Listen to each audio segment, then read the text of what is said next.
చూడండి బయట ఎంత పెద్ద వర్షం పడుతుంది. అక్కడ ఆవును చూడండి కట్టేసి అలాగే ఉంది. అంటే ఎందుకు చూపిస్తున్నానంటే మనిషి జన్మ ఎంత గొప్పదో ఒక్కసారి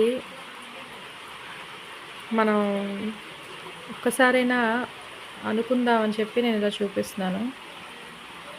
షెడ్లోనే ఉంది, కట్టేసి ఉంది. అటు వెళ్ళడానికి అవ్వదు, ఇటు వెళ్ళడానికి అవ్వదు.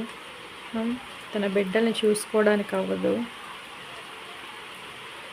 మళ్ళీ గోమాత అని మనం పూజిస్తాం వాటిని. నాకు 10 నిమిషాల నుంచి నేను దాన్ని చూస్తుంటే నాకే బాధ అనిపిస్తుంది. అరే ఒక్క 10 నిమిషాలు మనమే ఓ దగ్గర కుదురుగా కూర్చోలేము. 10 నిమిషాలు ఒక దగ్గర నిలబడలేము. అలాగా అవి చూడండి ఇటు వెళ్ళలేక, ఇటు కదలలేక. ఇవే కాదు ఇంకా చాలా జంతువులు అలాగే ఉన్నాయి పరిస్థితి. ఇవాళ పొద్దున్నే మేకల్ని, కోడుల్ని సౌండ్లు వస్తుంటే దసరా కదా, బాధ అనిపించింది. అవి పుట్టేదే అందుకేమో అనిపిస్తుంది. ఏముంది, బలి అని చెప్పి చంపేస్తారు. దేవుడు అడిగినట్టే.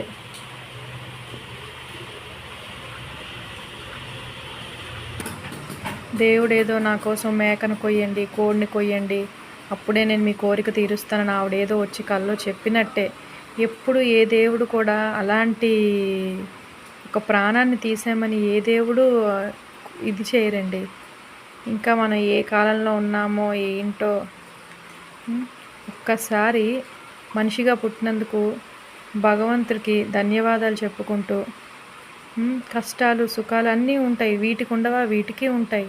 ఇవి భరించట్లేదా? ప్రాణం ఉన్నంత వరకు వాటంతటా ప్రాణాలు తీసుకోవే. ఎవరైనా మనలాంటి మూర్ఖులు ప్రాణాలు తీస్తే తప్ప, లేదా భగవంతుడి అనుగ్రహం ఉంటే తప్ప ప్రాణాలు పోవు వాటివి. కానీ మనం మనుషులుగా పుట్టి మన చేతులతో మనమే ప్రాణాలు తీసేసుకుంటాం, ఇంకొక ప్రాణాలు తీసేస్తాం. ఒక్కసారి ఆలోచించండి, మనిషి జన్మ ఎంత గొప్పదో ఒక్కసారి ఆలోచించండి.